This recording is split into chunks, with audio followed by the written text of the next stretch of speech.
Hello students, इस Mehta college की online platform पर आप सभी का स्वागत है। हम बात कर रहे हैं बीए पार्ट तृतीय वर्ष की। तो बीए पार्ट जो हमारा जो तृतीय वर्ष का जो मैटर है, हमने पिछले 2 कक्षाओं में जो बात की थी आपसे, वह पिछले हमारी जो 2 कक्षाएँ थी, यदि हम उन कक्षाओं की बात करते हैं तो वह हमारी 2 कक्षाएँ एशिया महाद्वीप की स्थलाकृतियों से संबंधित थी। एशिया महाद्वीप की यदि हम स्थलाकृतियों की बात करते हैं तो वह उनसे संबंधित थी। तो एशिया महाद्वीप की स्थलाकृतियों का हमने 2 प्रदेश पढ़ लिया था। 1 नंबर का प्रदेश ये आपके सामने है, दूसरा प्रदेश ये रहा मध्यवर्ती पर्वत पठारी क्रम, जिसका जिक्र हमने पिछली कक्षा में किया था। आज जो हमारे पास में तीसरा जो प्रदेश आ रहा है, हम बात कर रहे हैं वर्ल्ड रीजनल ज्योग्राफी की। हमारे पास में कौन सी ज्योग्राफी है? वर्ल्ड रीजनल ज्योग्राफी है। यानी कौन सा पेपर है यह हमारा, कौन सा पेपर में शामिल हो रहा है? यह हमारे फर्स्ट पेपर में शामिल हो रहा है। विश्व का प्रादेशिक भूगोल की हम आपसे बात कर रहे हैं। तो आज हमारे पास में जो क्रम बढ़ा रहे हैं वह क्रम कौन सा है? वह क्रम है हमारे पास में तीसरा क्रम। कौन सा क्रम है? तीसरा, थर्ड क्रम है, जिसकी मैं बात करूं आज आपसे, हम जो जिसका रीड करेंगे, जिसका अध्ययन करेंगे इस ऑनलाइन की कक्षा में, वह है दक्षिणी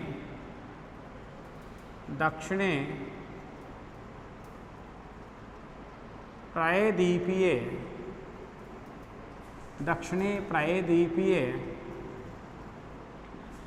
पठार, यानी दक्षिणी प्रायद्वीपीय पठार, जिसके बारे में आज हम आपसे बात करने जा रहे हैं। यह हमारे अध्ययन का टॉपिक है। इससे पहले हमने निचली भूमि का प्रदेश या साइबेरियाई निम्न भूमि के प्रदेश के बारे में जिक्र कर चुके हैं। उसके बाद में हमने जो बात की है वह की है मध्यवर्ती पर्वत पठारी क्रम के बारे में।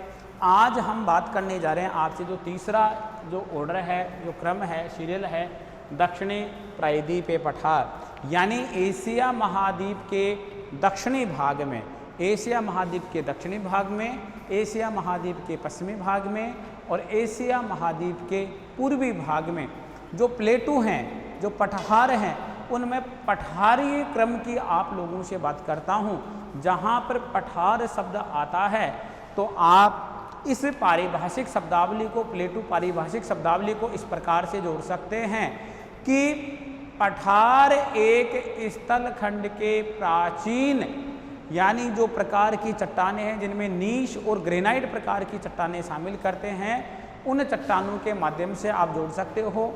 आज हम जो मेंशन करने जा रहे हैं वो एशिया महाद्वीप का स्थलाकृतिक प्रदेशों के लिए हमारे पास में एशिया महाद्वीप का क्या है? मानचित्र है, जिसके बारे में आज हम बात करने जा रहे हैं।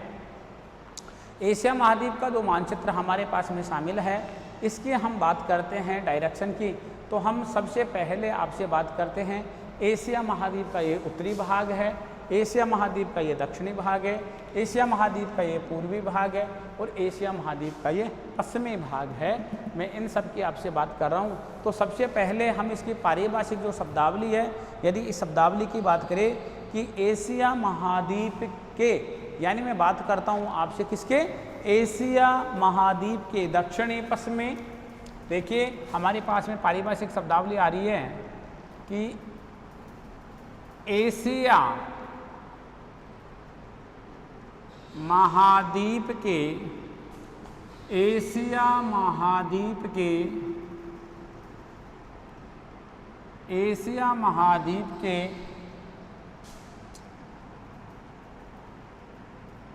एशिया महाद्वीप के दक्षिणी पश्चिमी, दक्षिणी तथा दक्षिणी तथा दक्षिणी पूर्वी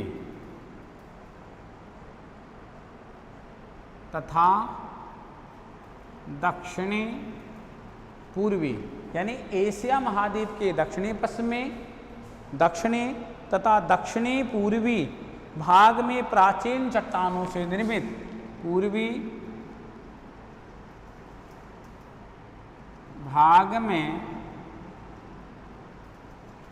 प्राचीन चट्टानों से निर्मित, प्राचीन चट्टानों से निर्मित, यानी दक्षिणी पूर्वी, दक्षिणी पश्चिमी, यानी दक्षिणी और पश्चिमी, दक्षिणी और पूर्वी, यानी दक्षिणी पूर्वी भाग में प्राचीन चट्टानों से, कौन सी चट्टानों से निर्मित? प्राचीन चट्टानों से निर्मित 3 प्रायद्वीपीय पठार पाए जाते हैं। तीन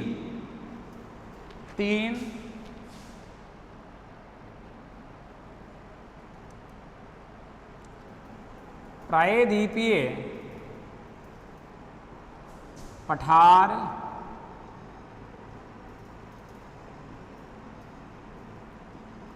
पाए जाते हैं। 3 प्रायद्वीपीय पठार पाए जाते हैं। देखिए, अभी मैं आपसे बात करूंगा 3 वह प्रायद्वीपीय पठार कौन से हैं, यानी मानचित्र जो हमने ट्रेसिंग का कार्य कर रहा है, इसमें मैं ट्रेसिंग करके आपको बताना चाह रहा हूं। सबसे पहले ऑर्डर क्रम देखिए, दक्षिणी और पश्चिमी, मैं हाईलाइट कर रहा हूं आपके पास में, दक्षिणी और पश्चिमी भाग की बात कर रहा हूं। तो दक्षिणी और पश्चिमी भाग की बात करूं तो ये रहा हमारे पास में नंबर 1 का अरब प्रायद्वीपीय पठार, नंबर 1। देखिए आप, हम इसको डिटेल से पढ़ेंगे भी।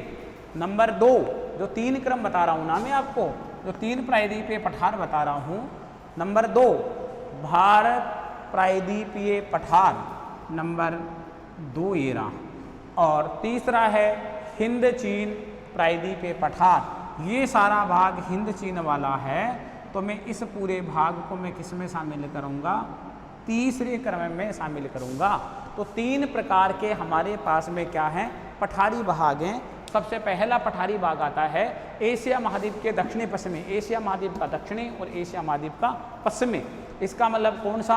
अरब का प्रायद्वीपीय पठार। दूसरा आप डायरेक्शन देखिए, दक्षिण, तो एशिया महाद्वीप के दक्षिण। देखिए आप, यानी वैसे उत्तरी गोलार्ध में है एशिया महाद्वीप, लेकिन मैंने अध्ययन के माध्यम से एशिया महाद्वीप के इस भाग को मैंने दक्षिण में शामिल कर रखा है अध्ययन के तौर पर। तो दूसरा क्रम कौन सा आता है? भारतीय प्रायद्वीपीय पठार। तीसरा हमारे पास में आता है जिसमें हम शामिल करेंगे सुमात्रा को शामिल करेंगे, लाओस को शामिल करेंगे, वियतनाम को शामिल करेंगे और कंबोडिया को शामिल करेंगे। और हम किसको शामिल करेंगे? कंबोडिया को शामिल करेंगे। मुख्य रूप से यदि हम बात करें तो इन तीनों को हम शामिल करते हैं। तो इन तीनों के आधार पर हम बात करें कि आज हम इस दक्षिणी प्रायद्वीपीय पठार में 3 उप विभागों की हम क्या करेंगे? चर्चा करेंगे। यह कौन से? यह तीनों पठार, यह पठार एक प्राचीन भूखंड के अंग हैं। अगली हमारे पास में शब्दावली आ रही है कि यह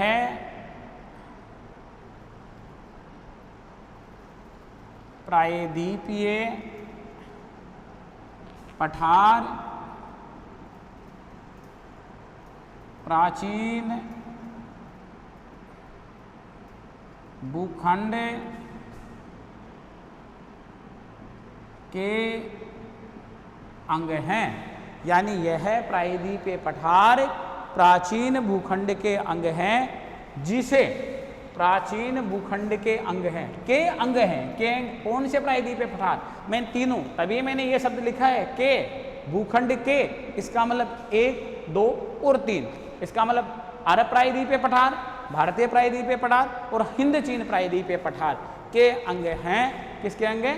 प्राचीन भूखंड के अंग हैं, जिसे गोंडवाना लैंड भूखंड, जिसे कौन सा भूखंड कहते हैं? जिसे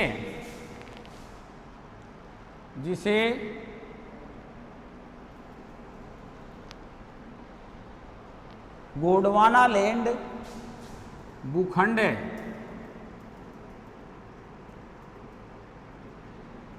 गोंडवाना लैंड भूखंड कहते हैं। जिसे क्या कहते हैं? इसे गोंडवाना लैंड भूखंड कहते हैं। ये प्रायद्वीपीय पठार प्राचीन भूखंड के अंग हैं। ये जिक्र हमने पिछली कक्षा में कर चुके हैं कि हमारा जब इस संसार का निर्माण हुआ था, इस विश्व का निर्माण हुआ था, तो विश्व पर दो ही प्रकार की जियोमोर्फोलॉजिकल स्ट्रक्चर थे। एक था पेंजिया के रूप में स्थलखंड और दूसरा था पेंथालासा के रूप में जलीय भाग यानी महासागरीय भाग। तो पेंजिया का विभाजन होता है, विभाजन होने के बाद में दो खंडों में विभाजित हो जाता है।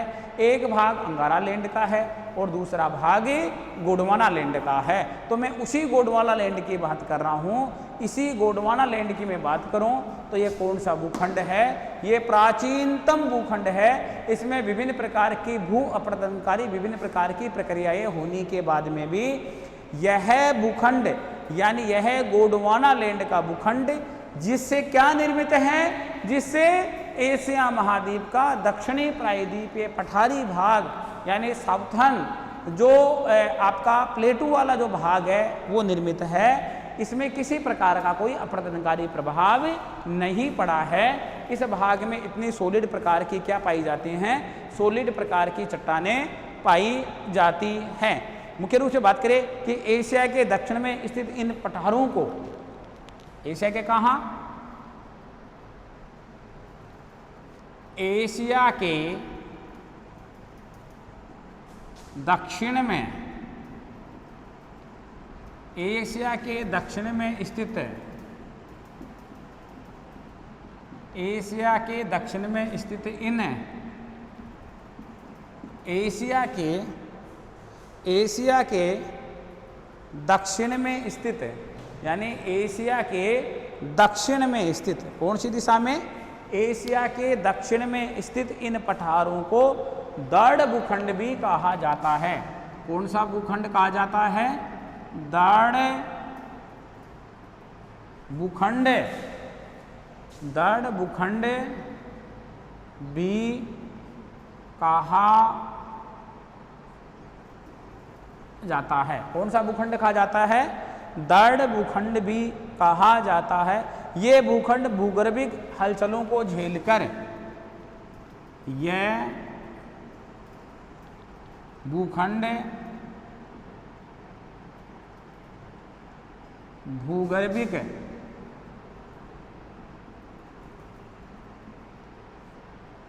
हलचलों को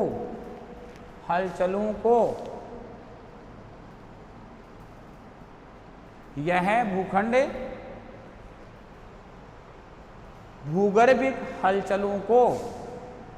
भूगर्भिक हलचलों को झेलकर अपना अस्तित्व बनाए हुए हैं।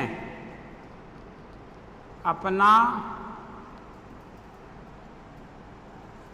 अस्तित्व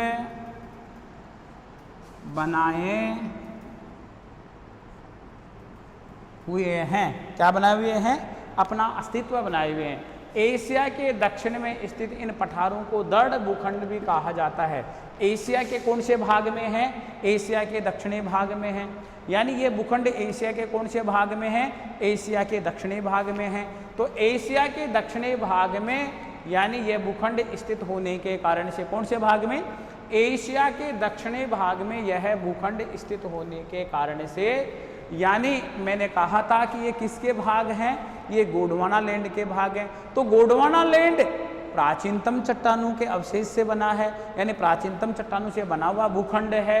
इसका मतलब तो वो सॉलिड भूखंड है, वो दृढ़ भूखंड है।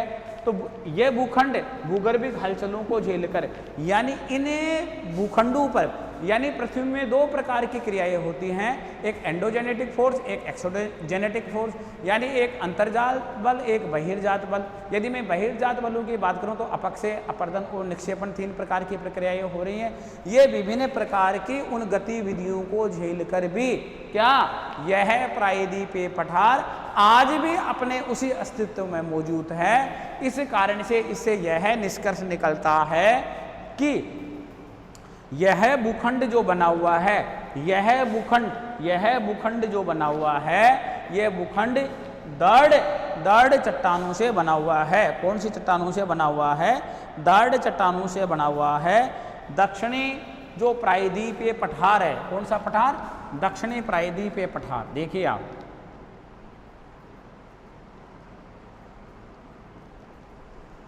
दक्षिणी प्रायद्वीपीय पठार को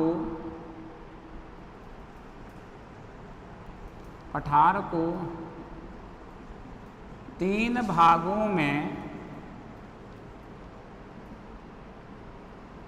विभाजित 3 भागों में विभाजित करते हैं। कितने भागों में विभाजित करते हैं? 3 भागों में। अब आप इधर क्रम को देखिए, मेरे पास में सबसे पहला क्रम ए वाला क्रम आता है, तो मैं लिखूंगा पहले क्रम पर जो क्रम आया पहला, उसमें आता है अरब का प्रायद्वीपीय, ये रहा अरब का प्रायद्वीपीय पठार। कौन सा पठार? अरब का प्रायद्वीपीय पठार। नंबर 2 पर मेरे पास में आता है भारत का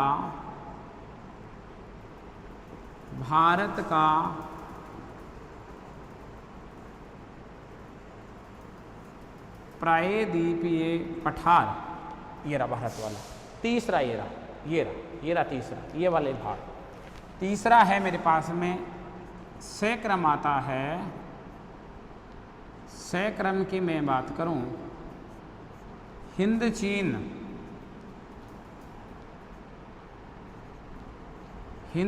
का पठार।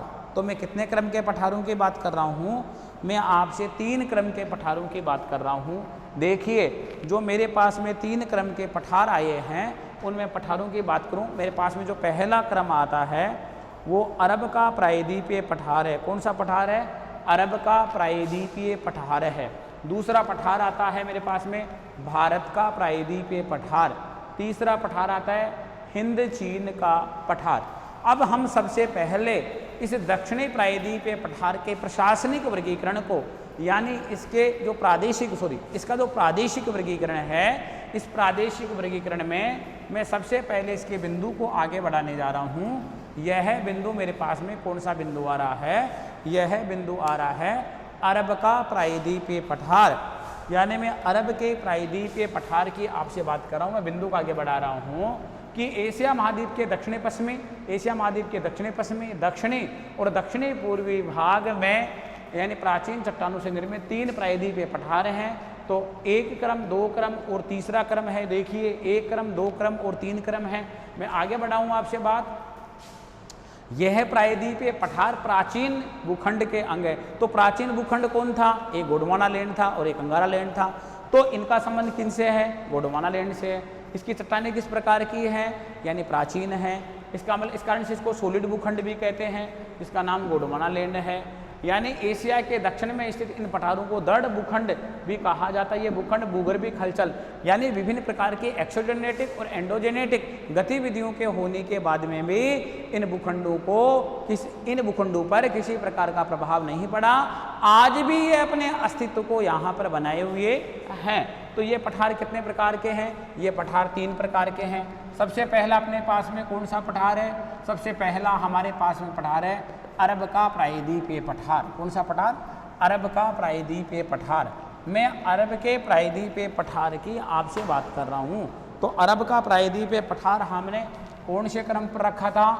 हमने ए क्रम पर रखा था। कौन से क्रम पर रखा है? हमने ए क्रम पर रखा है। तो ये पठार है हमारे पास में अरब का प्रायद्वीपीय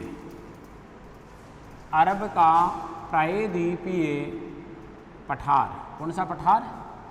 अरब का प्रायद्वीपीय पठार। इसकी हम बात कर रहे हैं। चलो, अरब के प्रायद्वीपीय पठार की हम मानचित्र, जो हमारा मानचित्र है, उस मानचित्र में हम क्या करते हैं? हम मानचित्र में ट्रेसिंग करते हैं कि किस प्रकार से हम जो हमारा अरब का प्रायद्वीपीय पठार है, ये अरब का प्रायद्वीपीय पठार हमारा स्थित है। देखिए, मैं यहाँ पर आपसे ट्रेसिंग का कार्य कर रहा हूँ। यदि मैं अरब के प्रायद्वीपीय पठार की बात करूँ तो जिन लाइनों के माध्यम से मैं ट्रेसिंग कर रहा हूँ, जिन लाइनों के माध्यम से मैं ट्रेसिंग कर रहा हूँ, आप उन ट्रेसिंग को देखिए। ये ट्रेसिंग मैंने अरब के प्रायद्वीपीय पठार में की है। ये सारी जो ट्रेसिंग है, ये सारी ट्रेसिंग कहाँ पर है? अरब के प्रायद्वीपीय जो पठार है, उस पठार में मैंने इन ट्रेसिंग को गति दी है। हम बात करते हैं अरब के इस प्रायद्वीपीय भाग की।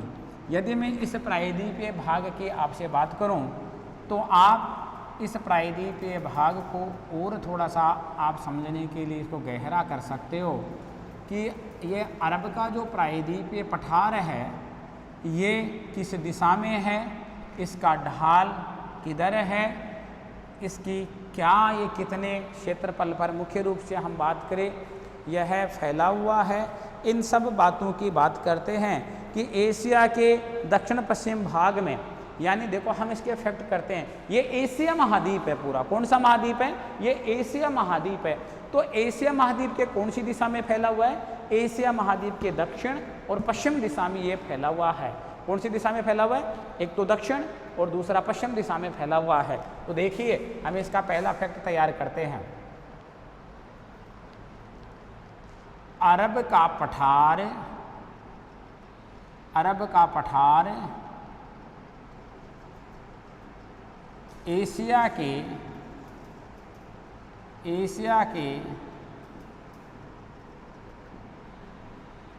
दक्षिण पश्चिम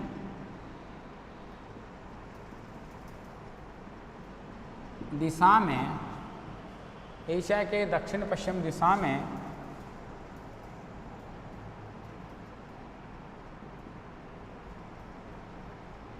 फैला हुआ है। एशिया की कौन सी दिशा में फैला हुआ है? दक्षिण पश्चिम दिशा में फैला हुआ है। देखिए ये जो अरब का प्रायद्वीपीय पठार है, इसके हम डायरेक्शन की बात करें तो एशिया के कौन सी दिशा में फैला हुआ है? दक्षिण और पश्चिम दिशा में फैला हुआ है। यानी ये दक्षिण दिशा है और ये पश्चिम दिशा है। ये दक्षिण दिशा है, ये पश्चिम दिशा है। तो मैंने इसको एक थ्योरी के रूप में बाउंड कर दिया है। अब मैं इस सीमा की बात कर लेता हूँ आपसे। देखो मैं इसकी मैं सीमा की बात करूँ आपसे, तो सीमाएं कौन कौन सी? देखिए इसकी मैं सीमा की बात करूँ तो आप सीमा के बारे में देखिए, मैं सबसे पहले इसकी डायरेक्शन लिख देता हूँ। तो उत्तर, यानी इस अरब प्रायद्वीपीय पठार के, अरब प्रायद्वीपीय पठार के उत्तर में, तो अरब प्रायद्वीपीय पठार के उत्तर में भूमध्य सागर। देखिए मैं सबसे पहले आपसे बात करता हूँ कौन सी दिशा की? मैं सबसे पहले आपसे बात करता हूँ दिशाओं की। तो सबसे पहले मैंने बात की उत्तर दिशा। कौन सी दिशा आ गई? उत्तर। उत्तर में क्या स्थित है? उत्तर में स्थित है भूमध्य सागर। उसके बाद में मैं बात कर लूँ क्या? दक्षिण। यदि मैं आपसे दक्षिण की बात करूँ तो दक्षिण में क्या स्थित है? दक्षिण, इसके जो दक्षिण में स्थित है, इसके जो दक्षिण में स्थित है वह है क्या? अरब सागर। यानी अरब प्रायद्वीप के दक्षिण में कौन सा सागर स्थित है?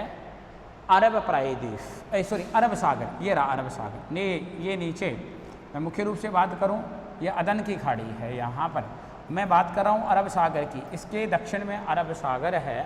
मैं इसके पूरब की बात करूं, इसके पूरब की बात करूं कि इसके पूरब में, इसके पूरब में क्या स्थित है? तो इसके पूरब में ये है, ये भाग, ये वाले में भाग की आपसे बात कर रहा हूँ, इस वाले भाग की। ये कौन सी खाड़ी है?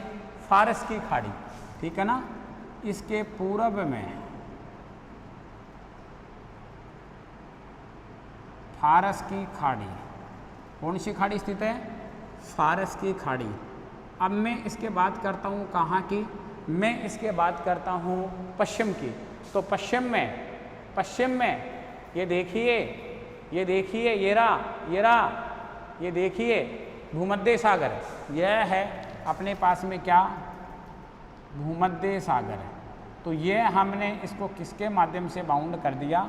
हमने सीमाओं के माध्यम। जब भी हम रीड करें, जब भी हम अध्ययन करें, तो अध्ययन में हमारे को बहुत सुविधा होगी ये जो हमारे पास में है ये कौन सा सागर है? यह भूमध्य, यह लाल सागर है। इसके पश्चिम में हमारे पास में लाल सागर है। मैं इसको थोड़ा सा स्पष्ट लिख देता हूँ, आप देखिए। यह हमारे पास में है कौन सा सागर? लाल सागर। ठीक है। ये अपने इसके दक्षिण में अरब प्रायद्वीप के दक्षिण में क्या है? अरब सागर है। इसके पूर्व में क्या है? ये फारस की खाड़ी है। इसके उत्तर में क्या है? यह है भूमध्य सागर है। तो हमने अरब के प्रायद्वीप को जब भी एशिया के मानचित्र में हम इसका अवलोकन करें तो हमारे पास में जब ये सीमाएं होंगी या सीमाओं की जानकारी हमारे को होगी कि कौन सी भौगोलिक सीमाओं के मध्य अरब का प्रायद्वीप स्थित है, तो हम तुरंत वहाँ से इसको पकड़ लेंगे। अब हम इसके ढाल की बात कर लेते हैं। इसका स्लोप किधर है? यानी इस पठार का ढाल, मैं आपसे ढाल की बात कर रहा हूँ, तो इस पठार का ढाल किधर है? इस पठार का ढाल है उत्तर की ओर। किधर है? इस पठार का ढाल है उत्तर। तो इस पठार का उत्तर, इस पठार का उत्तर ये रहा, इस पठार का ये उत्तर है। ध्यान रखिए, इस पठार अरब प्रायद्वीप के पठार का उत्तर, यानी ये जो मेरे पास में आ रहा है, मैं इसका नाम दे देता हूँ आपको। इसका नाम हमारे पास में जो आया है वह है अरब का प्रायद्वीपीय पठार, यानी अरब पठार। इसका यदि नाम दे तो यह आता है अरब का पठार। यह पठार कौन सा है? अरब का पठार है। ठीक, अरब का प्रायद्वीप ये पठार है। इस पठार का ढाल किधर है? इस पठार का ढाल है उत्तर की ओर, यानी इस पठार का ढाल है उत्तर की ओर, यानी ये पठार उत्तर की ओर है। तो हम उत्तर की ओर की बात करें तो उत्तर की ओर जब ये पठार है तो उत्तर में हमने कौन सी सीमा को बाउंड किया? उत्तर को हमने कौन सी सीमा को बाउंड किया? उत्तर की ओर हमने सीमांडों को बाउंड किया मेडिटेरियन सी को, यानी हमने भूमध्य सागर को यहाँ पर हमने बाउंडेड कर दिया है। तो इस पठार, अरब के पठार का जो ढाल है वह ढाल किधर है? मुख्य रूप से उत्तर की ओर है। इसकी हम औसत ऊंचाई की बात कर लेते हैं कि इस पठार की औसत ऊंचाई कितनी है। यानी अरब के पठार की औसत ऊंचाई, कौन सी ऊंचाई? औसत ऊंचाई। अरब के पठार की जो एवरेज ऊंचाई है वो कितने मीटर है? वह 2000 मीटर है। कितने मीटर है? 2000। अरब के पठार की जो औसत ऊंचाई है वह औसत ऊंचाई 2000 मीटर है। 2000 मीटर की में इसका ढाल किधर है? इस पठार का ढाल उत्तर की ओर है। जलवायु, इस पठार की जलवायु, यदि मैं पठार की जलवायु की आपसे बात करूं तो शुष्क व कौन सी जलवायु है? शुष्क व मरुस्थलीय जलवायु है। यानी अरब के पठार की जो जलवायु है वह जलवायु है, एक तो शुष्क जलवायु है और एक कौन सी जलवायु है? एक मरुस्थलीय जलवायु है। जलवायु अत्यंत शुष्क होने के कारण, देखो नोट डालता हूँ मैं यहाँ पर, मैं यहाँ नोट के माध्यम से लिख रहा हूँ, जलवायु अत्यंत शुष्क होने के कारण, यानी जलवायु अत्यंत शुष्क होने के कारण, किसके कारण? जलवायु के अत्यंत शुष्क होने के कारण इन चट्टानों का विखंडन, इन चट्टानों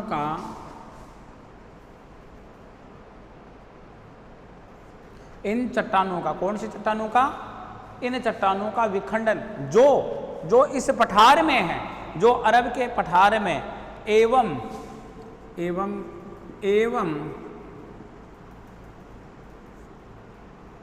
आवरण